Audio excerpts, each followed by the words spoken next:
Guys, we're back in East Providence today, and we're gonna catch up with Julia. Last week we showed you guys these tilt-turn windows, but I wanna talk a little bit more about the design specifics of them. And yes, for everyone on YouTube, I know that these windows aren't new. They've been in Europe for 30 to 50 years. Talk to me a little bit about the front. One of the things that I really appreciate about the home's design is how it fits in with the neighborhood, but you kind of paired a couple things towards the more modern side. Sure. Yeah. With especially on the windows on the home. Yeah. So when I first bought the property, there was a cottage here that had been built actually about 100 years ago, in 1923, I believe. It was actually kind of unique.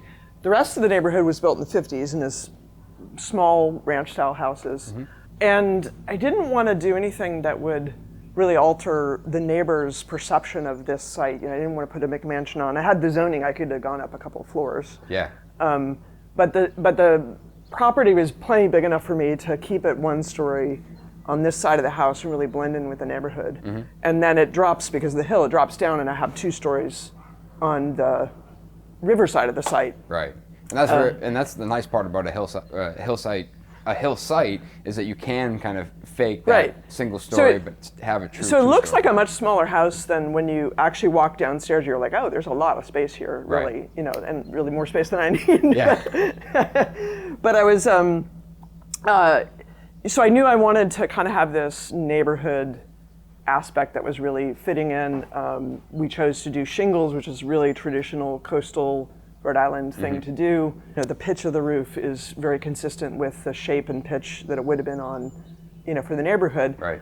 On the west side, which is facing the river, you know, I don't have any neighbors that are looking at us. I mean, you can see us from afar, but I knew I could go much more modern and not really alter the neighborhood per se. And that's where we have those big corner units, the big glass doors that we talked about last week that pocket into the exterior wall, which I think we're going to be installing them this week. I hope so. Which will be a really exciting a huge moment, to get the big pocket doors in. One of the things I had briefly talked about last week was the fact that these windows are pushed all the way against the walls, you know, interior wall, exterior wall, but also on the ceiling.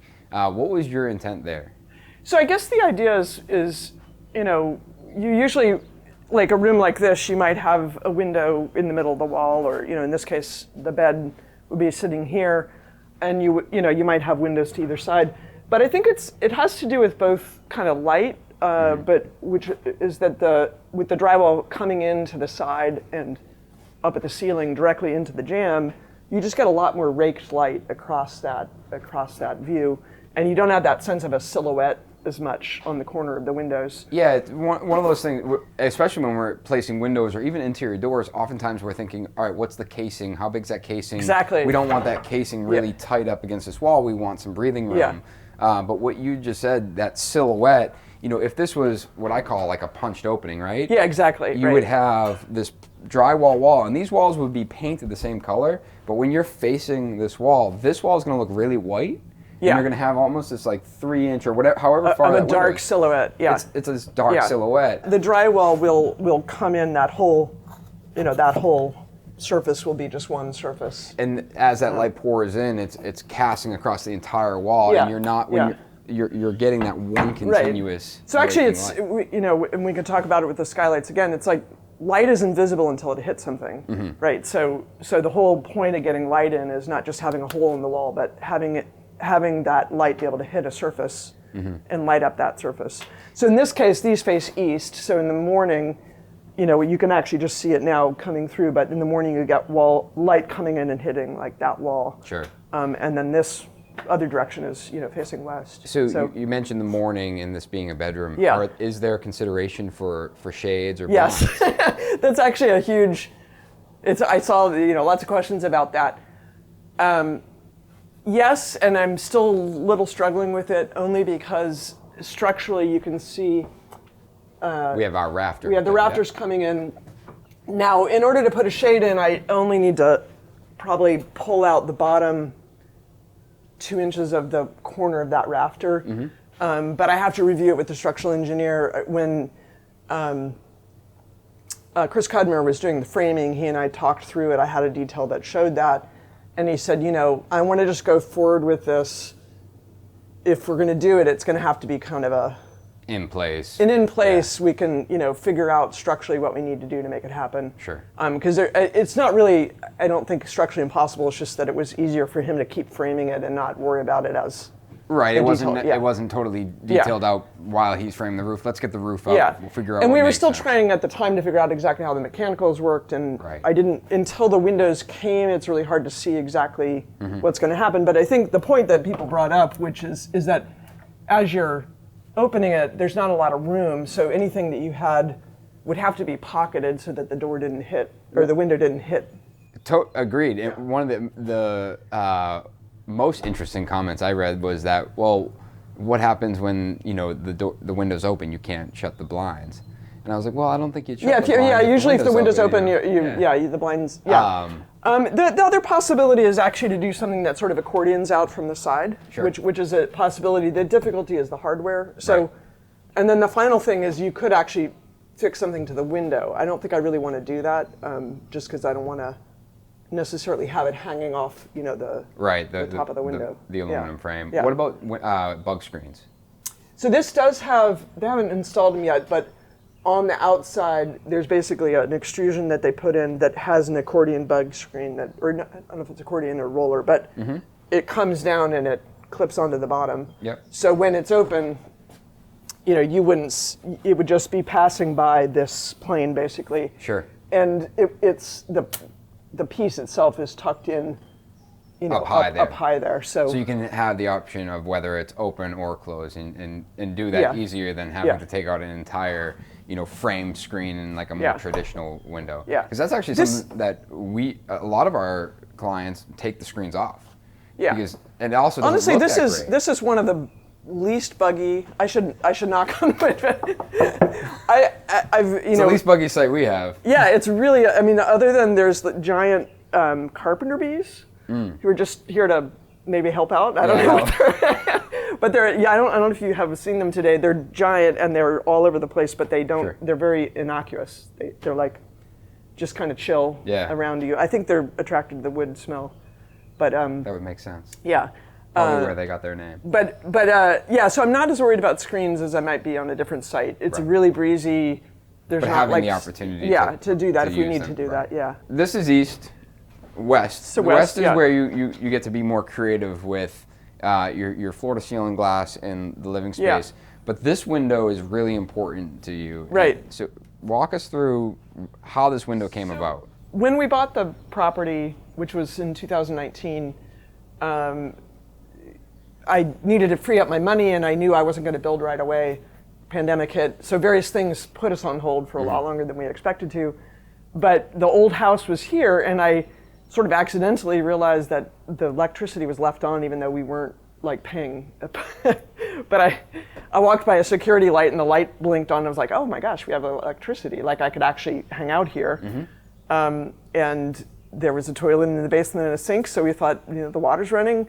We could kind of glamp in the house. All I needed to do was get internet, which I got. So, so we were staying here in the old house for, a week or so at a time for the summer of 2020 before we knocked the house down. And there had been a sunroom right in this location, which was going to be, I knew where the primary bedroom was. And because it was a sunroom, the glass went all the way down to the floor. And you could see the water, and it was just sort of amazing. So I knew I wanted a corner window, but I had actually planned it a little higher. It was actually up about here, and the reason why it was higher was because there's a stair that goes down, and I had a railing that I needed to kind of capture on the wall there.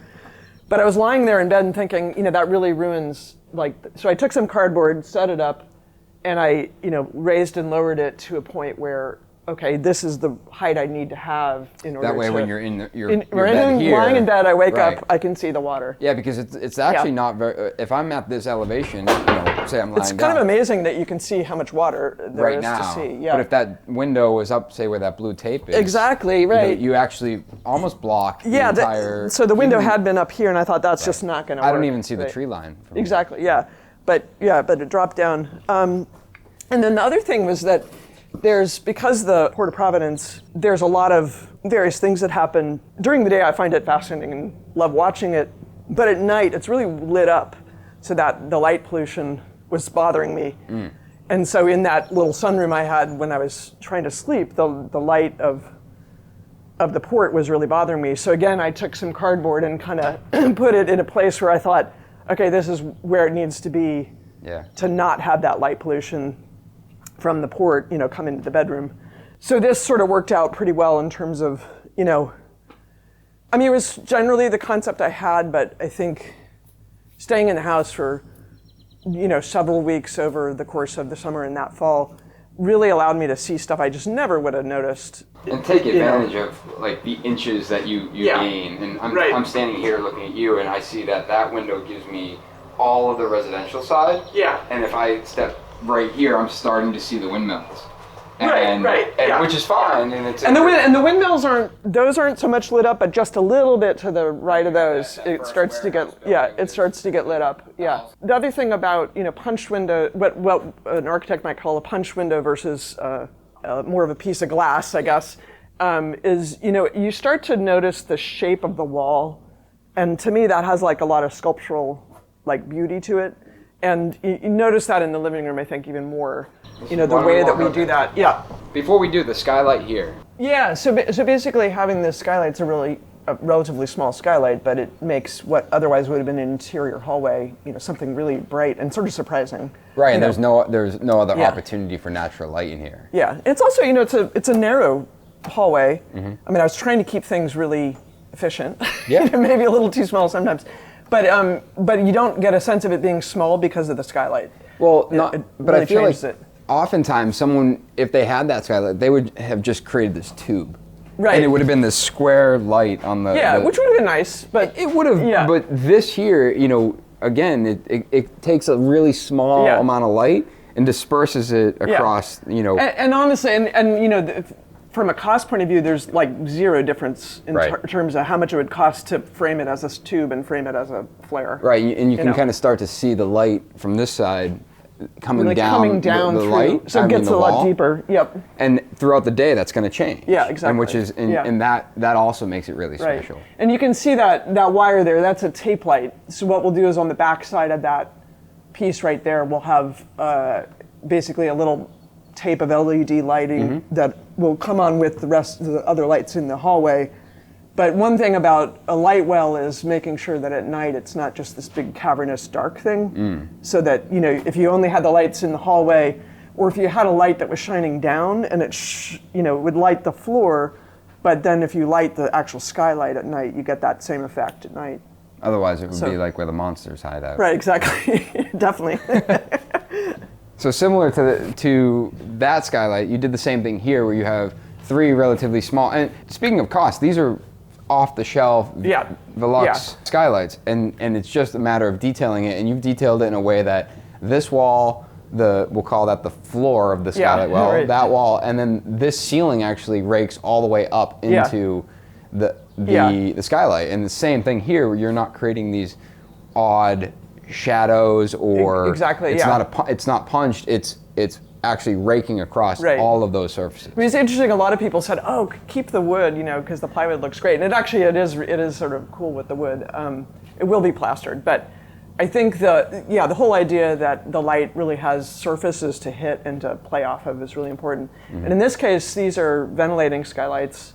If you imagine the big pocket door that we keep talking about and gesturing is about from here to here is the operable piece, and so it's right opposite these skylights. So the whole idea would be that you get the breeze off of the water, very breezy. But for cross ventilation, you want to be able to have somewhere for that breeze to go, and ideally it's somewhere high. I mean, that would be the most efficient way to ventilate something. And even though the home's built very efficient and it's going to, mechanicals will do a great job ventilating and keeping the home comfortable, but in a hot summer day, you can open that panel. I'd rather not run the systems if I don't need to, right? And now you're pulling that air off the water through the home, pulling the heat with it, and exhausting it out through the skylight. Right. So so it's, and then I think the other thing that it really, they came about more out of ventilation than out of light, because I'm going to get a ton of light from this big window. We don't know yet, but we will. We got the blue light now, but also it's east facing and this is west facing, so I get morning light and the ventilation. So it was really, it's one of those moments when I wanted to put a skylight in it. You could put one right above here.